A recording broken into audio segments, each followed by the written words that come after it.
What's up, YouTube? It's your boy Jarvis Parson, aka Spidey from Spidey World Productions. Today we're here to talk about clients and people trying to micromanage you and people that don't respect your expertise. Let's get into it.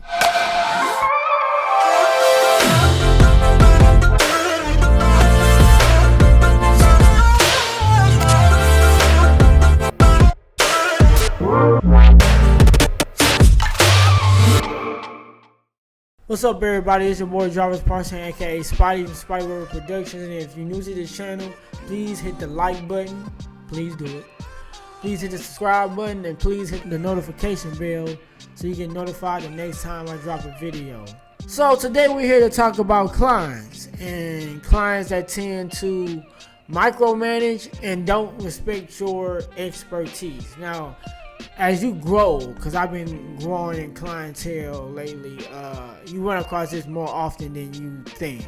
I'm not gonna lie to you. At first, I didn't think at first that didn't happen to me as much. I'm thinking, dang, y'all run into clients like this? Like, I don't run into that often. Like, I don't have clients telling me what I need to be doing, when I need to be doing it, how I need to do it. And but as you grow with clientele, you run across that more often. Maybe because they're spending more money, maybe because they take their project more seriously. When you're dealing with local people in the local area, people tend to just take whatever they can get, but they probably didn't believe they could really get a videographer anyway. But because it's becoming more accessible and people are trying to compete with other people, it's becoming more of a thing. Dealing with people that trying to micromanage and dealing with people that don't respect your expertise. Like, they'll hire you for a specific project and they need you to, of course, perform what you do, but then they trying to tell you how to do it. You've been doing this for years. You done it with all these different clients. You don't work with A, B, and C,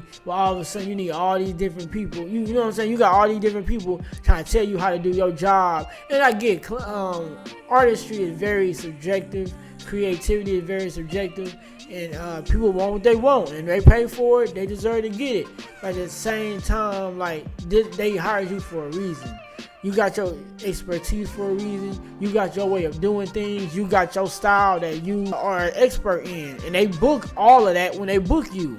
So just booking me because you want me to duplicate your style, which I am going to implement your style in there, but at the same time, you book me also because of mine. If you want a videographer or director that you want to completely like run over and have them be your little puppet, then go find one of those. But over here, I'm not one of those. And people dealing with, you just in general dealing with clients that like to micromanage, it's very insulting. I'm not sure like in all other fields, but I know in the creative field that's a thing that happens a lot often. Like, people try to tell you what you need to be doing and when you need to be doing it. But ways you can get over the micromanage in a way you can avoid so much of the clientele that like to babysit you all the way through the process is by setting boundaries at the beginning. Have it written in your contract what clients can and cannot do, and make sure they thoroughly know that before booking you, so you avoid those issues. That's number one. Just having it written in your contract. Also, do consultations.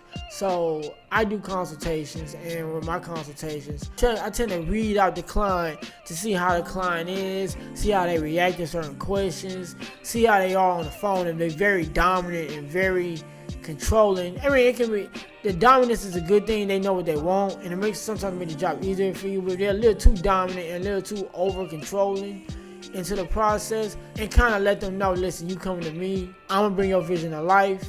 We gonna do things. We working together on this project. We gonna make sure that we both come to agreements on all the little steps that we doing. It ain't just one way fits all, and I just gotta do complete what you say and disregard my expertise. If you're looking for that, like I say, go find somebody that wanna go do that.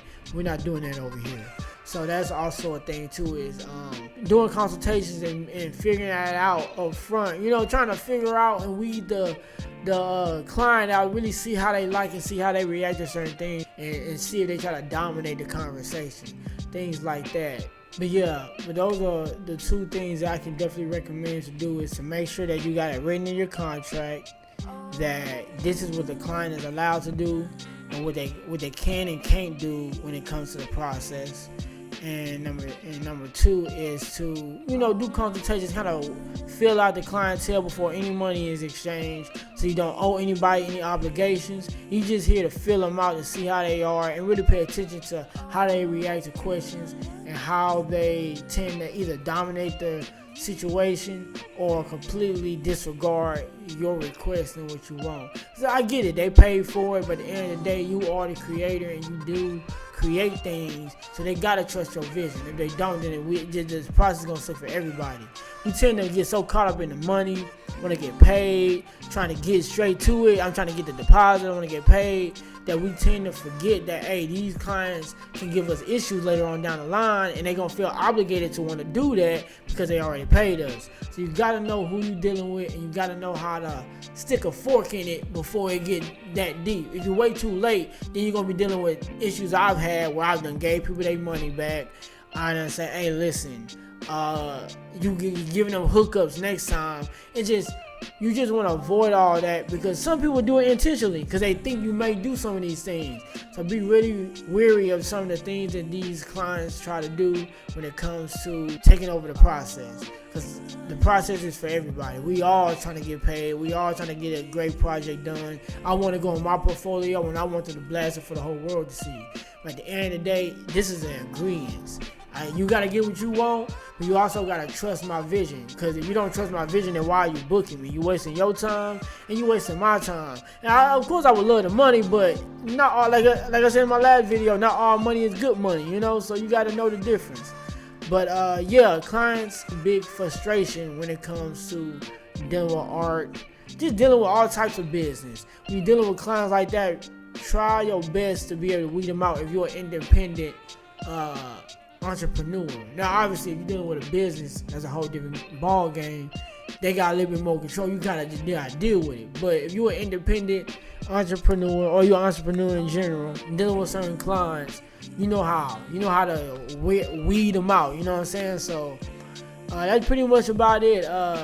Thank y'all for watching. Don't forget to hit the like, subscribe, and notification bell. And until next time, peace.